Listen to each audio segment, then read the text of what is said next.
ओम शांति। साकार मुरली 2 नवंबर 2023। बाबा कहते हैं, मीठे बच्चे, याद रूपी दवाई से स्वयं को एवर निरोगी बनाओ। याद और स्वदर्शन चक्र फिराने की आदत डालो तो विक्रमाजीत बन जाएंगे। प्रश्न: जिन बच्चों को अपनी उन्नति का सदा ख्याल रहता है, उनकी निशानी क्या होगी? उत्तर: उनकी हर एक्ट सदा श्रीमत के आधार पर होगी। बाप की श्रीमत है, बच्चे देह अभिमान में न आओ। याद की यात्रा का चार्ट रखो, अपने हिसाब किताब का पोतामेल रखो। चेक करो कितना समय हम बाबा की याद में रहे, कितना समय किसको समझाया। गीत है, तू प्यार का सागर है। ओम शांति। यहाँ जब बैठते हो तो बाप की याद में बैठना है। माया बहुतों को याद करने नहीं देती, क्योंकि देह अभिमान है। कोई को मित्र संबंधी, कोई को खान पान आदि याद आता रहता है। यहाँ जब आते हो तो बाप का आह्वान करना चाहिए। जैसे लक्ष्मी की पूजा होती है तो लक्ष्मी का आह्वान करते हैं। लक्ष्मी कोई आती नहीं है, यह सिर्फ कहा जाता है। तो तुम भी बाप को याद करो अथवा आह्वान करो, बात एक ही है। याद से ही विकर्म विनाश होंगे। धारणा नहीं होती है, क्योंकि विकर्म बहुत किए हुए हैं, जिस कारण बाप को भी याद नहीं कर सकते हैं। जितना बाप को याद करेंगे उतना विकर्माजीत बनेंगे, हेल्थ मिलेगी। है बहुत सहज, परंतु माया अथवा पास्ट के विकर्म रुकावट डालते हैं। बाप कहते हैं, तुमने आधा कल्प अयथार्थ याद किया है। अभी तो प्रैक्टिकल में आह्वान करते हो, क्योंकि जानते हो आने वाला है, मुरली सुनाने वाला है। परंतु यह याद की आदत पड़ जानी चाहिए। एवर निरोगी बनाने के लिए सर्जन दवाई देते हैं कि मुझे याद करो, फिर तुम मेरे से आकर मिलेंगे। मुझे याद करने से ही वर्षा पाएंगे। बाप और स्वीट होम को याद करना है। जहाँ जाना है वह बुद्धि में रखना है। बाप ही यहाँ आकर सच्चा पैगाम देते हैं, और कोई भी ईश्वर का पैगाम नहीं देते हैं। वह तो यहाँ स्टेज पर पार्ट बजाने आते हैं और ईश्वर को भूल जाते हैं। ईश्वर का पता नहीं रहता है। उनको वास्तव में पैगंबर, मैसेंजर कह नहीं सकते। यह तो मनुष्यों के नाम लगाए हुए हैं। वह तो यहाँ आते हैं, उनको अपना पार्ट बजाना है। तो याद फिर कैसे करेंगे? पार्ट बजाते पतित बनना ही है, फिर अंत में पावन बनना है। पावन तो बाप ही आकर बनाते हैं। बाप की याद से ही पावन बनना है। बाप कहते हैं, पावन बनने का एक ही उपाय है। देह सहित जो भी देह के संबंध है उनको भूल जाना है। तुम जानते हो, मुझ आत्मा को याद करने का फरमान मिला है। उस पर चलने से ही फरमान बरदार कहा जाएगा। जो जितना पुरुषार्थ करते हैं उतना फरमान बरदार बनते हैं। याद कम करते हैं तो कम फरमान बरदार है। फरमान बरदार पद भी ऊंच पाते हैं। बाप का फरमान है, एक तो मुझ बाप को याद करो, दूसरा नॉलेज को धारण करो। याद नहीं करते हैं तो सजाएं बहुत खानी पड़ती है। स्वदर्शन चक्र फिराते रहेंगे तो बहुत धन मिलेगा। भगवान उवाच, मुझे याद करो और स्वदर्शन चक्र फिराओ, अर्थात ड्रामा के आदि मध्य अंत को जानो। मेरे द्वारा मुझे भी जानो और सृष्टि के आदि मध्य अंत का चक्र भी जानो। दो बातें मुख्य है, इस पर अटेंशन देना है। श्रीमत पर पूरा अटेंशन देंगे तो ऊंच पद पाएंगे। रहमदिल भी बनना है, सबको रास्ता बताना है, कल्याण करना है। मित्र संबंधियों आदि को सच्ची यात्रा पर ले जाने की युक्ति रचनी है। वह है जिस्मानी यात्रा है, यह है रूहानी यात्रा। यह स्पिरिचुअल नॉलेज कोई के पास नहीं है।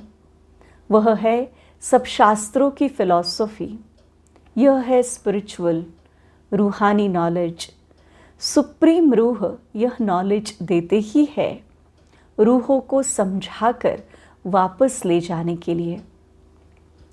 कई बच्चे यहाँ आकर बैठते हैं तो कोई लाचारी में बैठते हैं। अपनी स्व उन्नति का कुछ भी ख्याल नहीं है।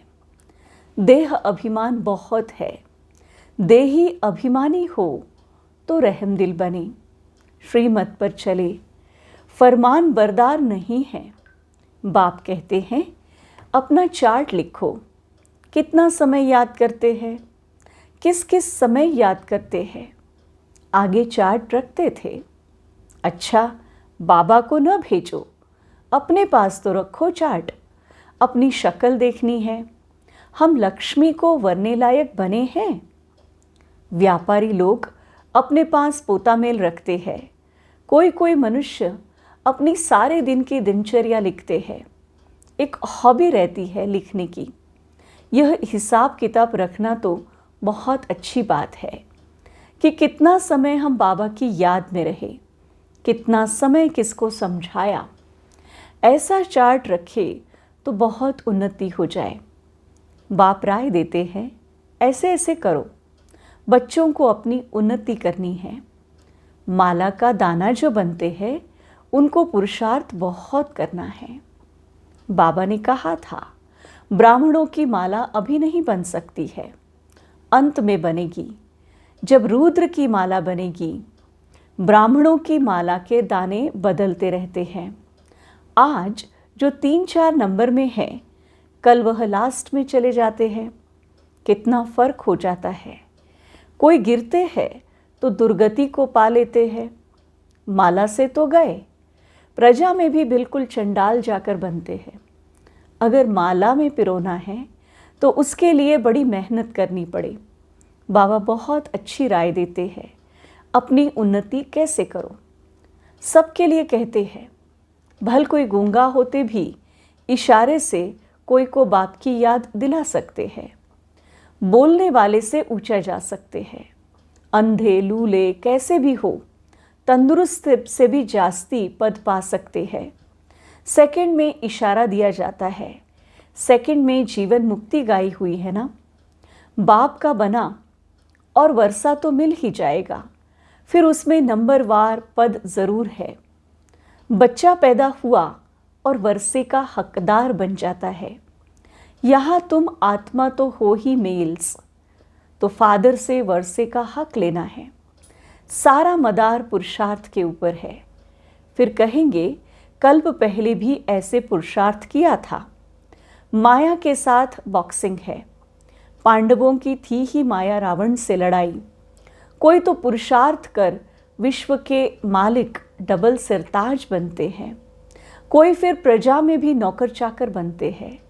सभी यहाँ पढ़ रहे हैं। राजधानी स्थापन हो रही है। अटेंशन ज़रूर आगे वाले दानों तरफ जाएगा। 8 दाने कैसे चल रहे हैं, पुरुषार्थ से मालूम पड़ता है। ऐसे नहीं अंतर्यामी है, सबके अंदर को रीड करते हैं, नहीं। अंतर्यामी माना जानी जाननहार। ऐसे नहीं कि हर एक के दिल की बात बैठकर जानते हैं। जानी जानन हार अर्थात नॉलेजफुल है। सृष्टि के आदि मध्य अंत को जानते हैं। एक एक की दिल को थोड़े ही बैठकर रीड करेंगे। मुझे थॉट रीडर समझा है क्या? मैं जानी जाननहार हूँ, अर्थात नॉलेजफुल हूँ। पास्ट, प्रेजेंट, फ्यूचर को ही सृष्टि का आदि, मध्य, अंत कहा जाता है। यह चक्र कैसे रिपीट होता है, उसकी रिपीटेशन को जानता हूँ। वह नॉलेज तुम बच्चों को पढ़ाने आता हूँ। हर एक समझ सकते हैं कि कौन कितनी सर्विस करते हैं, क्या पढ़ते हैं। ऐसे नहीं कि बाबा एक एक को बैठकर जानते हैं। बाबा सिर्फ यह धंधा थोड़ी ही बैठकर करेंगे। वह तो जानी जाननहार मनुष्य सृष्टि का बीज रूप नॉलेजफुल है। कहते हैं मनुष्य सृष्टि के आदि, मध्य, अंत और जो मुख्य एक्टर्स हैं उनको जानता हूँ। बाकी तो अथाह रचना है।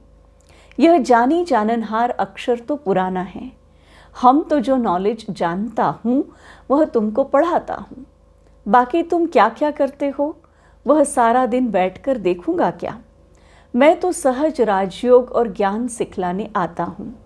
बाप कहेंगे बच्चे तो बहुत है, मैं बच्चों के आगे प्रत्यक्ष हुआ हूँ। सारी कारोबार बच्चों से है। जो मेरे बच्चे बनते हैं उनका मैं बाप हूँ। फिर वह सगा है व लगा है, सो मैं समझ सकता हूँ। हर एक की पढ़ाई है। श्रीमत पर एक्ट में लाना है, कल्याणकारी बनना है। तुम बच्चे जानते हो बृहस्पति को वृक्षपति डे कहा जाता है। वृक्षपति भी ठहरा, शिव भी ठहरा, है तो एक ही। गुरुवार के दिन बच्चों को स्कूल में बिठाते हैं, जैसे सोमनाथ का दिन सोमवार है। शिव बाबा सोम रस पिलाते हैं। यूँ नाम तो उनका शिव है, परंतु पढ़ाते हैं इसलिए सोमनाथ कह दिया है। रुद्र भी सोमनाथ को कहा जाता है। रुद्र ज्ञान यज्ञ रचा तो ज्ञान सुनाने वाला हो गया। नाम बहुत रख दिए हैं तो उसकी समझानी दी जाती है। शुरू से यह एक ही यज्ञ चलता है। किसी को भी पता नहीं है कि सारी पुरानी सृष्टि की सामग्री इस यज्ञ में स्वाहा होनी है। जो भी मनुष्य है, जो कुछ भी है, तत्वों सहित सब परिवर्तन होना है। यह भी बच्चों को देखना है। देखने वाले बड़े महावीर चाहिए। कुछ हो जाए भूलना नहीं है। मनुष्य तो हाय हाय त्राही त्राही करते रहेंगे। पहले पहले तो समझाना है, थोड़ा ख्याल करो। सतयुग में एक ही भारत था, मनुष्य बहुत थोड़े थे, एक धर्म था। अभी कलयुग अंत तक कितने धर्म हैं? यह कहाँ तक चलेंगे? कलयुग के बाद ज़रूर सतयुग होगा। अभी सतयुग की स्थापना कौन करेगा? रचता तो एक बाप ही है। सतयुग की स्थापना और कलयुग का विनाश होता है। यह विनाश सामने खड़ा है। अभी तुम बाप द्वारा पास्ट, प्रेजेंट, फ्यूचर का नॉलेज लेते हो। यह स्वदर्शन चक्र फिराना है। बाप और बाप की रचना को याद करना है। कितनी सहज बात है। गीत भी सुना तू प्यार का सागर है। चित्रों में ocean of knowledge, ocean of bliss लिखते हैं। उसमें ओशन ऑफ लव अक्षर ज़रूर आना चाहिए। बाप की महिमा बिल्कुल अलग है। सर्वव्यापी कहने से महिमा को ही खत्म कर देते हैं। तो ओशन ऑफ लव अक्षर ज़रूर लिखना है। यह बेहद के माँ बाप का प्यार है, जिसके लिए ही गाते हैं तुम्हारी कृपा से सुख घनेरे, परंतु जानते नहीं हैं। अब बाप कहते हैं तुम मेरे को जानने से सब कुछ जान जाएंगे। मैं ही सृष्टि के आदि, मध्य, अंत का ज्ञान समझाऊंगा। एक जन्म की बात नहीं, सारे सृष्टि के पास्ट, प्रेजेंट, फ्यूचर को जानते हैं। तो कितना बुद्धि में आना चाहिए। जो देही अभिमानी नहीं बनते हैं उन्हें धारणा भी नहीं होती है। सारा कल्प देह अभिमान चला आता है। सतयुग में भी परमात्मा का ज्ञान नहीं रहता है। यहाँ पाठ बजाने आए और परमात्मा का ज्ञान भूल गए।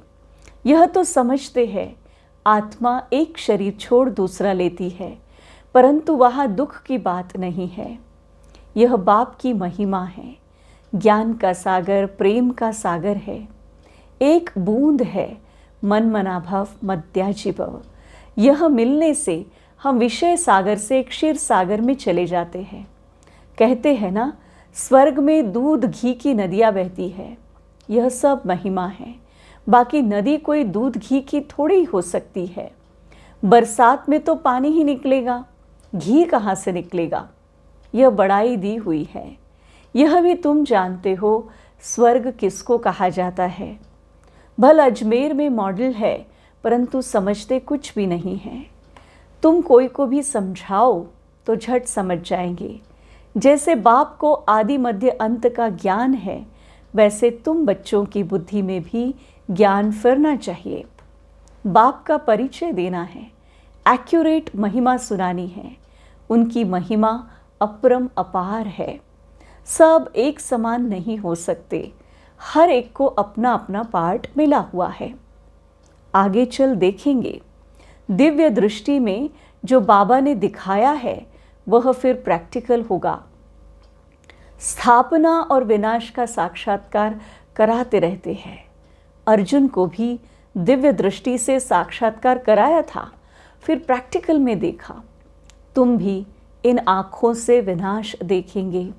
वैकुंठ का साक्षात्कार किया है, वह भी जब प्रैक्टिकल में जाएंगे तो फिर साक्षात्कार बंद हो जाएगा। कितनी अच्छी अच्छी बातें समझाते हैं, जो फिर बच्चों को औरों को समझानी है। बहनों भाइयों, आकर ऐसे बाबा से वर्षा लो इस ज्ञान और योग के द्वारा। बाबा निमंत्रण पत्र को करेक्ट कर रहे हैं, नीचे सही करते हैं। तन मन धन से ईश्वरीय सेवा पर उपस्थित है इस कार्य के लिए। आगे चल महिमा तो निकलनी है। कल्प पहले जिन्होंने वर्षा लिया है उनको आना ही है, मेहनत करनी है। फिर खुशी का पारा चढ़ते चढ़ते स्थायी बन जाएगा, फिर घड़ी घड़ी मुरझाएंगे नहीं। तूफान तो बहुत आएंगे, उनको पार करना है। श्रीमत पर चलते रहो, व्यवहार भी करना है। जब तक सर्विस का सबूत नहीं देते तब तक बाबा इस सर्विस में लगा नहीं सकते। अच्छा, मीठे मीठे सिक्की लदे बच्चों प्रति माता पिता बाप दादा का याद प्यार और गुड मॉर्निंग। रूहानी बाप की रूहानी बच्चों को नमस्ते। हम रूहानी बच्चों की रूहानी माता पिता बाप दादा को याद प्यार गुड मॉर्निंग और नमस्ते। धारणा के लिए मुख्य सार है, पहला, श्रीमत पर पूरा अटेंशन देकर अपना और दूसरों का कल्याण करना है। सबको सच्ची यात्रा करानी है, रहम दिल बनना है। बाप के हर फरमान को पालन करना है। याद व सेवा का चार्ट ज़रूर रखना है। स्वदर्शन चक्र फिराना है। वरदान, सच्ची दिल से साहेब को राज़ी करने वाले राजयुक्त युक्ति युक्त योग युक्त भव। सच्ची दिल से साहेब को राजी करने वाले राजयुक्त युक्ति युक्त योग युक्त भव। बाप दादा का टाइटल दिलवाला दिलाराम है। जो सच्चे दिल वाले बच्चे हैं उन पर साहिब राज़ी होता है। दिल से बाप को याद करने वाले सहज ही बिंदु रूप बन सकते हैं। वह बाप की विशेष दुआओं के पात्र बन जाते हैं। सच्चाई की शक्ति से समय प्रमाण उनका दिमाग युक्ति युक्त यथार्थ कार्य स्वतः ही करता है। भगवान को राज़ी किया हुआ है, इसलिए हर संकल्प, बोल और कर्म यथार्थ होता है। वह राजयुक्त युक्ति युक्त योग युक्त बन जाते हैं। स्लोगन, बाप के लव में